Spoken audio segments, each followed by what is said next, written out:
প্রথমে একটা সামাজিক বার্তা। আমরা পশ্চিমবঙ্গে যারা বাস করি, এটা বর্ষাকাল। গ্রাম বাংলাতে সাপের উপদ্রব হয়। সাপে কামড়ালে ওঝা গুণিনের কাছে না গিয়ে হাসপাতালে, নিকটবর্তী হাসপাতালে যান, চিকিৎসা করান। ঠিক এই প্রসঙ্গতেই আজকে আমি এই শোটাতে সিএসসি ভিএলইদের প্রসঙ্গও তুলে আনছি। কিভাবে সেটা বলছি। নমস্কার, মানুষের ভাষায় আপনাদের সকলকে স্বাগত। আমি প্রবীর রায়চৌধুরী। আজকে ভাবুন, শুধু এই সাপে কামড়ানো না, আজকে যদি কারোর পা ভেঙে যায় তাহলে হাড়ের ডাক্তারের কাছেই যেতে হবে। আজকে যদি আমাদের শরীরের কোনো নার্ভের অসুবিধা হয়, নার্ভের অসুখ হয়, তাহলে নার্ভের ডাক্তারের কাছেই যেতে হবে। ঠিক অসুখের জন্য ঠিক ডাক্তারের কাছে যেতে হবে। ভিএলই, সিএসসির ভিএলই, এরা কি খোলামকুচি পেয়েছেন নাকি? কেন বলছি এই কথাটা? যখন খুশি যে কোনো সার্ভিসকে সিএসসি ভিএলই পোর্টালের মাধ্যমে বা সিএসসির যে পোর্টাল আছে তার মাধ্যম দিয়ে সেন্ট্রাল থেকে চালু করে দেওয়া হয়, তাহলে গর্বিত পশ্চিমবঙ্গবাসীর, গর্বিত সিএসসির, গর্বিত ভিএলই হিসেবে সেই সার্ভিসটা দেওয়ার অধিকার সেই ভিএলইর আছে। কিন্তু এখন এই সার্ভিসটা কিছুদিন চলে, আচমকা বন্ধ হয়ে যায়। কোনো একটা এক্সক্লুসিভ গভর্নমেন্ট সার্ভিস কিছুদিন চলল, আচমকা বন্ধ হয়ে গেল। না তার কোনো মেল আছে, না তার কোনো অ্যাডভান্স নোটিফিকেশন আছে যে এইটা হতে পারে। উদাহরণ, চরম উদাহরণ, ঘরকে ঘর ভিএলই, সুপারভাইজার, অপারেটর, এরা প্রত্যেকে নিঃস্ব হয়ে গেছে। কিসে? আধারে। আচ্ছা বলুন তো, আধারে যদি কাজটা স্বচ্ছভাবে চলছিল, এটা একটা প্রশ্ন। দ্বিতীয় প্রশ্ন, স্বচ্ছভাবে চলছিল না, দুর্নীতি ছিল। ভালো কথা, তাহলে আমাদের ভারতবর্ষে দুর্নীতিকে দমন করবার জন্যে তো হাজার হাজার সংস্থা আছে, ব্যবস্থা আছে। ইউআইডিআই এর তখন হেল্পলাইন 1947 ছিল, এখনও আছে, তাতে অভিযোগ জানানো যেত। তাহলে যদি অস্বচ্ছ কাজের অভিযোগে সেটা বন্ধ করা হয়, সেটা অন্যায্য প্রথমত। দ্বিতীয়ত, সেটা যদি আদালত পর্যন্ত গিয়ে থাকে, তাহলে সেন্ট্রাল গভর্নমেন্টের সেইভাবে অ্যাপিল করা উচিত ছিল যে কোনটা কোনটা অস্বচ্ছভাবে কাজ হয়েছে। দ্বিতীয় প্রসঙ্গ হচ্ছে তথ্যের সুরক্ষা। তথ্যের সুরক্ষা কি মজার ব্যাপার! আপনারা এইবার যেটা বলবো, আপনারা নিজেরা সাধারণ মানুষ হিসেবে ভেবে দেখবেন কি চমৎকার একটা নাটক চলছে তথ্য সুরক্ষা নিয়ে। আধারে নাকি তথ্যের সুরক্ষা জলাঞ্জলি হয়ে যাচ্ছিল। খুব ভালো কথা। তারপরে এই পশ্চিমবঙ্গে প্রচুর আন্দোলন হলো যে আধার মোটে করা যাবে না, আধার কার্ড করতেই হবে না, আধার একটা ফালতু জিনিস, বাজে জিনিস। তারপরে সুপ্রিম কোর্টে মামলা হলো, সেই সুপ্রিম কোর্টের মামলা গড়িয়ে সুপ্রিম কোর্টের নির্দিষ্ট কিছু রায় আসলো। তখন দেখা গেল না আধার করা যাবে, এবং আধার অত্যাবশ্যকীয় কিছু কিছু সার্ভিসের ক্ষেত্রে, যেমন ইনকাম ট্যাক্স, ফিনান্সিয়াল ট্রানজ্যাকশন, এই সমস্তগুলো ক্ষেত্রে। কিছু কিছু ক্ষেত্রে সেটা বাধ্যতামূলক নয়, এইমাত্র। কিন্তু যদি তথ্য সুরক্ষার কথা আসে, তাহলে আধার তো বাতিল হলো না। তথ্য সুরক্ষার পয়েন্টে তো আধার বাতিল হলো না। হলো কি? হলো না, আজও হয়নি। সমস্ত ধরনের কাজকর্মের সঙ্গে আধার লিপ্ত হয়ে রয়েছে, এখন অপরিহার্য একটা বস্তু হয়ে দাঁড়িয়েছে।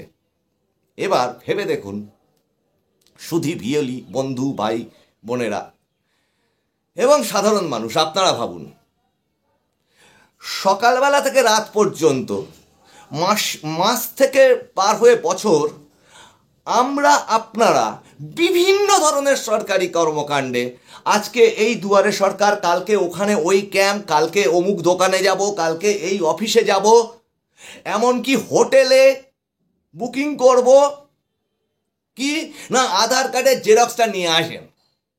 সোজা কথা। আমি একটু গ্রাম্য ভাষায় বললাম, কিছু মনে করবেন না, আমার ভাষা ওই রকম। আধার কার্ডের জেরক্সটা নিয়ে আসুন।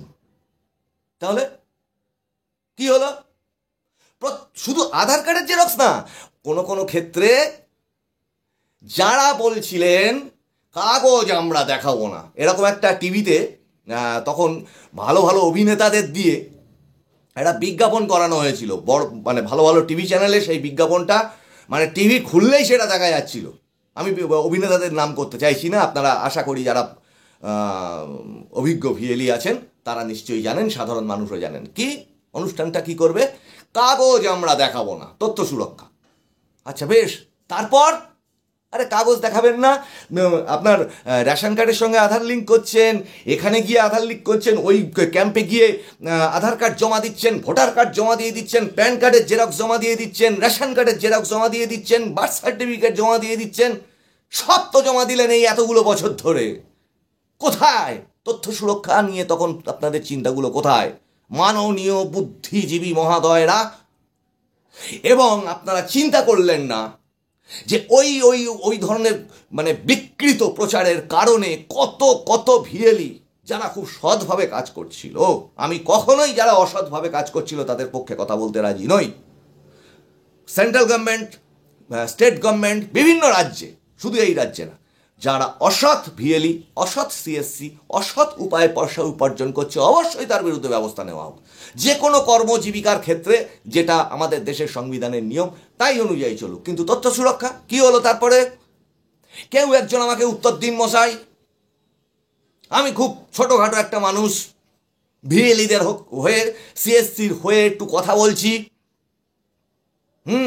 তাহলে আপনারা যারা বুদ্ধিজীবী, কবি, সাহিত্যিক, অভিনেতা, কাগজ আমরা দেখাবো না টিভিতে বিজ্ঞাপন দিয়েছিলেন, পরবর্তীতে সেই আন্দোলন, সেই বিজ্ঞাপন আপনারা আরও দিয়েছেন, বিভিন্ন মঞ্চে গিয়ে বলেছেন আপনারা। কোথায় আপনাদের তথ্যের সুরক্ষা থেকেছে? যখন ক্যাম্পে ক্যাম্পে বিভিন্ন ধরনের গরিব মানুষদের কাছ থেকে বিভিন্ন ধরনের ডকুমেন্ট নিয়ে নেওয়া হয় জেরক্স কপি হিসেবে, কোথায় থাকে তথ্যের সুরক্ষা আপনাদের? যখন শোনা যাচ্ছে, সূত্রের খবর না, প্রকাশ্যে এই চ্যানেলে বিভিন্ন ভিএলই বন্ধুরা অভিযোগ পর্যন্ত করেছেন যে আমাদের এই যে সিএসসি সিস্টেমটা পশ্চিমবঙ্গে চলছে তাতে যে ভিএলইরা কাজ করে তাদের ডেটাবেস সেটাও বিক্রি করে দেওয়া হচ্ছে ওই সিএসসি অফিস থেকে। আমি এর সত্যতা বিচার করতে যাচ্ছি না, কিন্তু তদন্ত তো চাইতে পারি, সাধারণ দেশের নাগরিক হিসেবে একটা তদন্ত তো চাইতে পারি। কারা সেই সমস্ত অফিসিয়াল, তাদের চাকরিটা কি করে হলো, কোন কমিশনে, কোথায় পরীক্ষা দিয়ে, কিভাবে, কি মাধ্যম দিয়ে সেই চাকরিটা হয়ে গেল তাদের? এই যে ডিস্ট্রিক্ট ম্যানেজার, এই যে বিভিন্ন ধরনের ওখানে পোস্ট আছে, তাদের চাকরিগুলো কিভাবে হয়? আবার মাঝে মধ্যে দেখি যে সেই সমস্ত ব্যক্তিদের নিয়ে যখন অভিযোগ ওঠে, সেই অভিযোগগুলোর যে সমাধান, সেই সমাধানগুলো কোথায় হয়, আর না হলে কেন হয় না? এবার আসি, শুধু চেঁচিয়ে গেলে তো হবে না, সমাধানের কথাও তো ভিএলইদের ভাবতে হবে। আজকে শুধু আধার নিয়ে বললাম এটা নয়, কিন্তু এই ধরুন এলপিজি যে গ্যাসের যে সাব ডিস্ট্রিবিউটার, সেই সাব ডিস্ট্রিবিউটারশিপটা কিসের জন্যে আমাদের এখানে পশ্চিমবঙ্গে চালু করছেন না এই সিএসসি অফিসিয়ালরা? এরকম প্রচুর সার্ভিস আছে, কেন ইউসিএল আধারের যে কারেকশান সেই সার্ভিসটা পেতে গেলে তার একটা নির্দিষ্ট যোগ্যতার মাপকাঠি কেন থাকবে না? যে এই যোগ্যতা, এই অভিজ্ঞতা, প্রত্যেকটা জিনিসের যোগ্যতা থাকা উচিত। তো এইটা সে নির্দিষ্ট যোগ্যতা দেখিয়েছে, সে পাবে, যার যোগ্যতা নেই সে পাবে না, সোজা কথা। কেন তাই সেইটা নিয়ে অস্বচ্ছতা হয়? কেন কোনো সিএসসির ভিএলইকে কোনো একটি সার্ভিসকে অ্যাক্টিভ করতে গেলে অসুবিধা হলে ডিস্ট্রিক্ট ম্যানেজার থেকে শুরু করে স্টেটের অফিসিয়ালদের সমস্ত এদের কাছ থেকে শুনতে হয় আমার অমুক ইন্স্যুরেন্সটা বিক্রি করে দাও তবে তোমার ওইটা হবে? এ কি ধরনের কাজকর্ম চলছে? প্রধানমন্ত্রী মোদির, এবার আসি অন্য জায়গাটায়, প্রধানমন্ত্রী মোদির স্বপ্নের প্রকল্প, ঠিক আছে, ডিজিটাল ইন্ডিয়া, খুব ভালো কথা। সারা ভারতবর্ষের সমস্ত রাজ্যে, এমনকি যেখানে যেখানে, আমি এটাও যদি রাজনৈতিক কথা হিসেবেও ধরে নিই, যেখানে যেখানে বিজেপি শাসিত রাজ্য নয় সেসব জায়গাতেও চলছে, সুন্দরভাবে চলছে, সমস্ত সরকারি দপ্তরগুলোতে চলছে, কোনো অসুবিধা নেই। তাহলে এখানে সমস্যাটা কোথায়? এটা জিজ্ঞাসা তো করা যেতে পারে, কর্মের জায়গা যেহেতু। এই জিজ্ঞাসা করার মতো তো কোনো আমি অন্যায় দেখি না। এবং এক আশ্চর্য ব্যাপার হচ্ছে এই যে সার্ভিসগুলো অ্যাক্টিভ করা হয় না, ফিশারিজ এই নিয়ে প্রকল্প আছে, বিশ্বকর্মার প্রকল্প, এগুলো তো ছেড়েই দিন। ধরে নিলাম রাজ্যের সঙ্গে কেন্দ্রের দ্বিমত আছে, আয়ুষ্মান ভারত রাজ্যের সঙ্গে কেন্দ্রের দ্বিমত আছে, সেটা পলিটিক্যাল নেতারা আওয়াজ তুলে তাদের বিরোধী দল, শাসক দল এদের আন্দোলনের মাধ্যমে মেটান। কিন্তু যেগুলো চালু করা যায় সেগুলো কোথায়? আর এই যে ভিএলিরা কাজ করতে গিয়ে কি সমস্যার সম্মুখীন হন বা হয়েছেন, ধরা যাক একটি সার্ভিস চলছে, আধার বা ইউসিএল বা এমন একটা জরুরি পরিষেবা, কোনো একটা রেজিস্ট্রেশন হচ্ছে, ধরা যাক PMSOIM বা এই ধরনের কোনো একটা রেজিস্ট্রেশন হচ্ছে। আপনি আপনার সেন্টারে তারিখ দিয়ে দিয়েছেন যে এই সময় থেকে এই সময় পর্যন্ত আমার এতগুলো এনরোলমেন্ট হবে। হঠাৎ দেখা গেল আপনার সেই সার্ভিসের, লাইক আধার যেটা হয়েছিল, ভয়ঙ্কর ঘটনা, সকালে এসে সুপারভাইজার ভিএলই বা অপারেটর ভিএলই তিনি দেখতে পেলেন আইডি ইনঅ্যাক্টিভ। শুধু ভিএলির কষ্ট না, তিনি এবং তারপরে 1 মাস পর্যন্ত যে তারিখ দিয়ে রেখেছেন যে সমস্ত সাধারণ গরিব মানুষদের, তাঁরা প্রত্যেক দিন এইভাবে লাইন দিয়ে আসতে লাগলেন এবং ভাবতে লাগলেন এবং মানে অসহায়ভাবে ফিরে যেতে থাকলেন রোদ্দুরের মধ্যে লাইন দিয়ে। কেউ ভাবলেন যে এটা করা কতটা অগণতান্ত্রিক? তাহলে ভিএলই কি হচ্ছে এই দেশের মানুষ না? হ্যাঁ, ভিএলির ক্ষেত্রে কি সংবিধানের কোনো নিয়মগুলো খাটে না? কেন্দ্র সরকারের কাছে আবেদন করা, রাজ্য সরকারের কাছে আবেদন করা, ছুটে ভিএলিরা গেছে। আমি উত্তর 24 পরগনার বেশ কয়েকটা ডেপুটেশনের কথা জানি, বেশ কয়েকজন বর্ষিয়ান ভিএলির কথা জানি, আমার বন্ধু স্বরূপ তারা, অত্যন্ত ভালো মানুষ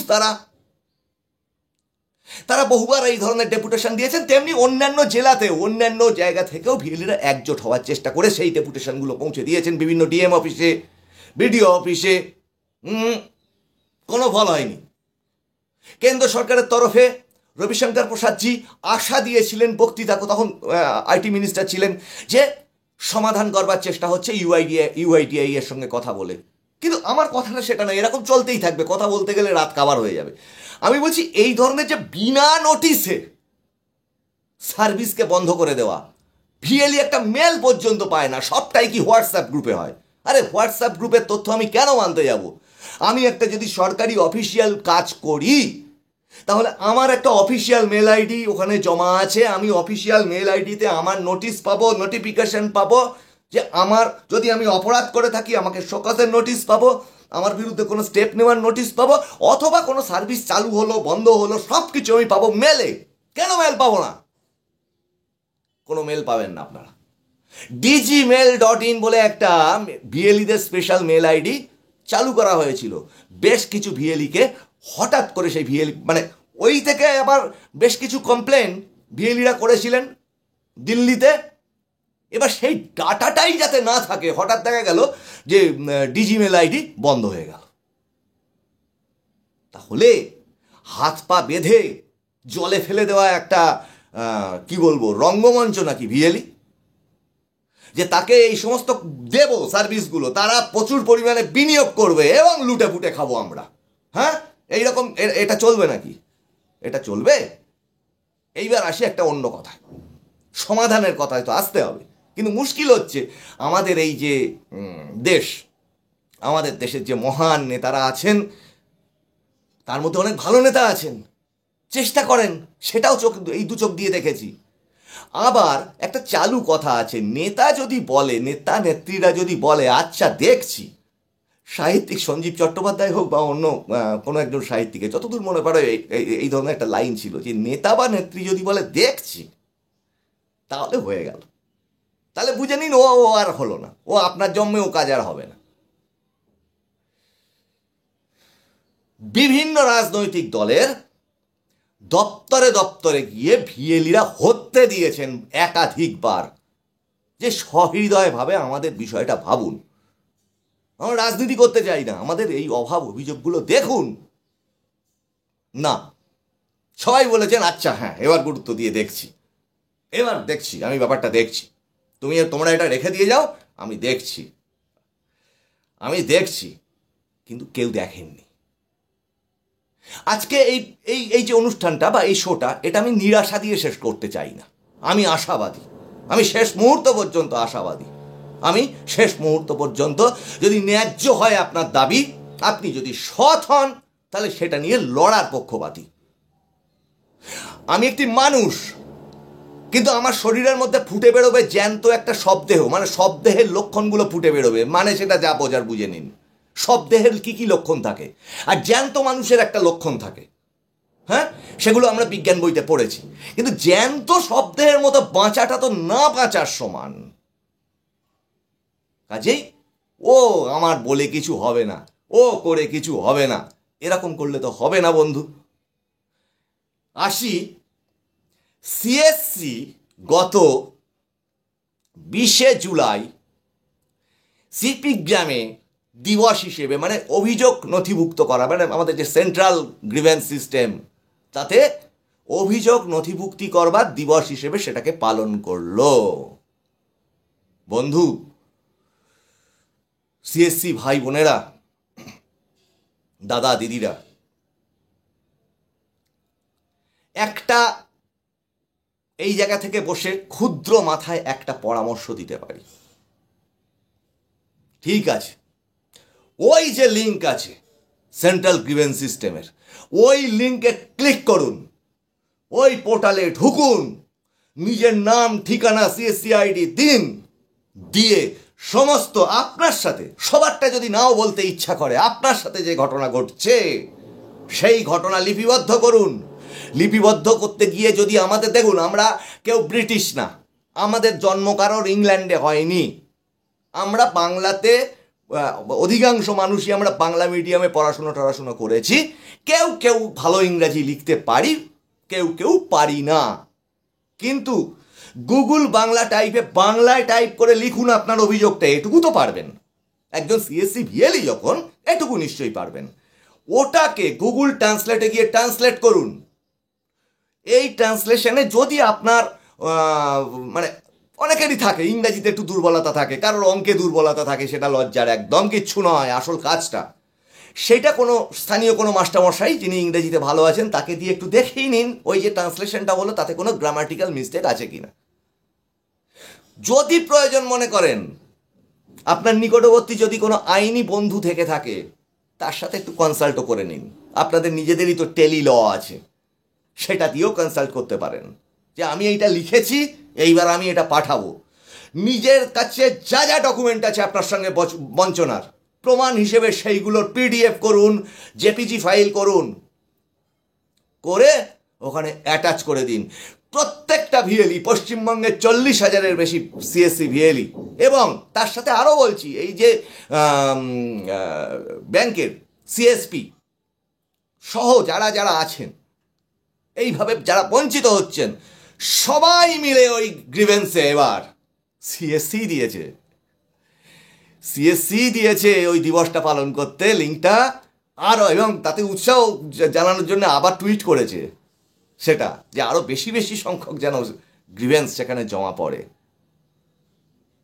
বন্ধু, এই যারা ভিতরে থেকে আপনাদের ক্ষতি করছে, সর্বনাশ করছে, লুট করছে, ঘুষ নিচ্ছে, হুমকি দিচ্ছে, যা আপনাকে কাজ করতে দিচ্ছে না, সিএসসি সিস্টেমের মধ্যে থেকে আপনার যে অভিযোগ আছে সেটা জানিয়ে দিন। আপনার আইডিটা আপনার কাছে থাকবে, কেউ তো জানতে পারবে না। এখানে বক্তৃতা দেওয়ার কোনো ব্যাপার নেই, অনেকেই ভয় পান।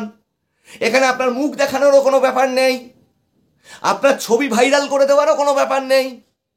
ওইটা করলে একটা আইডি জেনারেট হবে, ট্র্যাকিং আইডি, সেইটা দিয়ে আপনি ট্র্যাক করতে পারবেন স্ট্যাটাসটাকে, যে আপনার ওই যে অভিযোগটা, সেই অভিযোগটার কি হালাত হলো, কি সমাধান হলো। সেখান থেকে ওখানে হেল্প ডেস্কের নাম্বারও আছে, ফোনও করতে পারেন আপনারা। এটা একটা উপায়। 2 নম্বর উপায়, টুইট। সিএসসি ভিএলই হলে আমি মনে করি তার একটা করে এক্স হ্যান্ডেল থাকা উচিত, ফেসবুক, একটা মানে সোশ্যাল মিডিয়ার বিভিন্ন রকম সঙ্গে একটা পরিচিতি থাকা উচিত।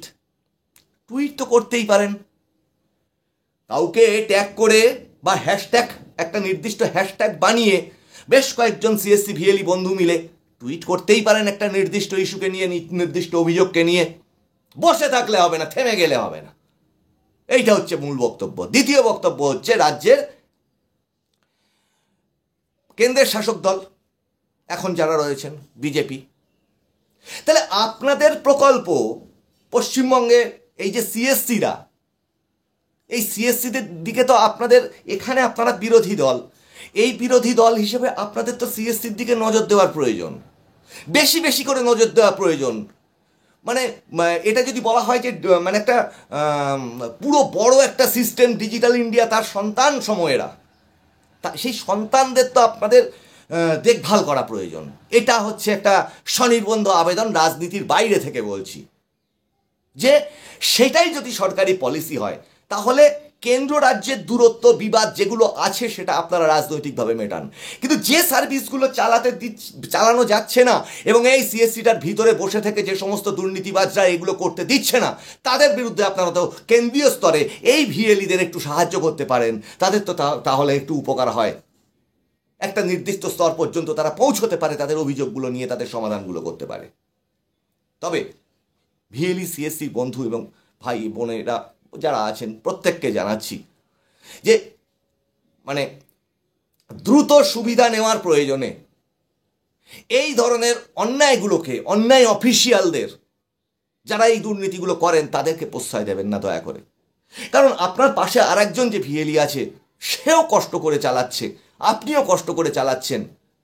এইটা সুযোগেই কিন্তু এই মানে আমি একটু বেশি পাবো, ঠিক আছে আমার কাজটা দ্রুত হয়ে যাক, স্যার আমারটা একটু তাড়াতাড়ি করে দিন, এই আরে ওরা আপনাকে স্যার বলুক, আপনি সম্মানিত সিএসসির ভিএলই কেন্দ্রীয় সিস্টেমের একটা অংশ।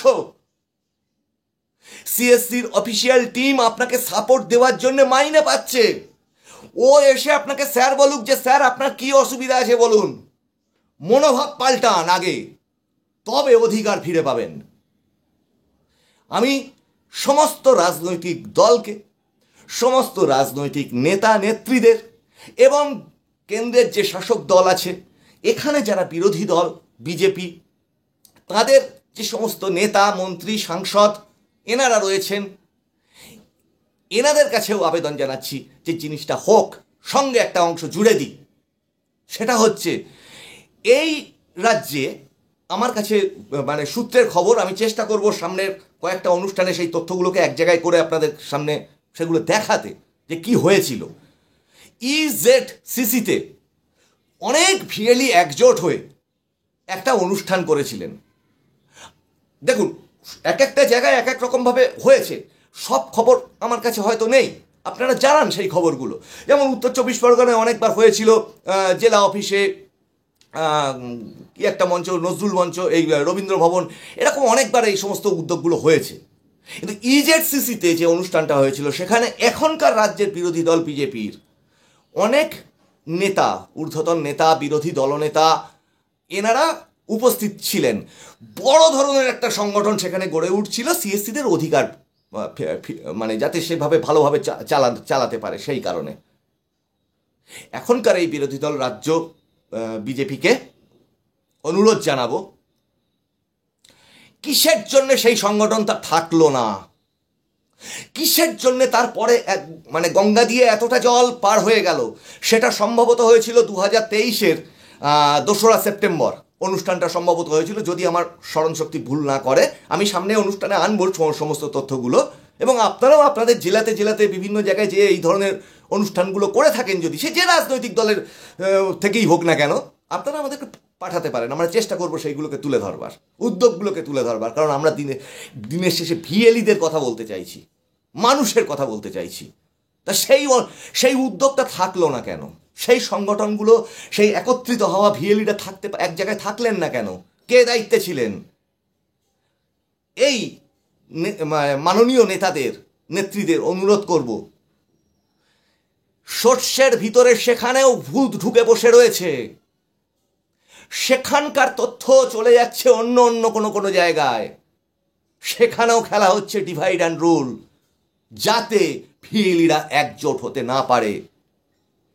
রাজ্য বিজেপির যে সমস্ত পদাধিকারী আছেন যারা, তাদের কাছে এই তথ্য তুলে ধরলাম। ভিএলিরা নির্দিষ্টভাবে অভিযোগ করবেন। সেই সমস্ত অভিযোগ আমাদের সূত্রের মাধ্যমে খবর আছে। হ্যাঁ, আপনাদের ওই সিস্টেমের মধ্যে থেকে কিন্তু এই ভিএলিদের একজোট হতে দিচ্ছে না। কেন দিচ্ছে না তার প্রমাণ তো এই মাঝখানের বছরগুলো কি করেছে যারা এই সমস্ত সিএসসি ভিএলিদের দেখভাল করবার দায়িত্ব, তাদের কাছে আপনারা একটুও জিজ্ঞাসা করবেন না যে তারা কি করলে, কেন সিএসসিটা এইভাবে ধ্বংস হয়ে গেল পশ্চিমবঙ্গে?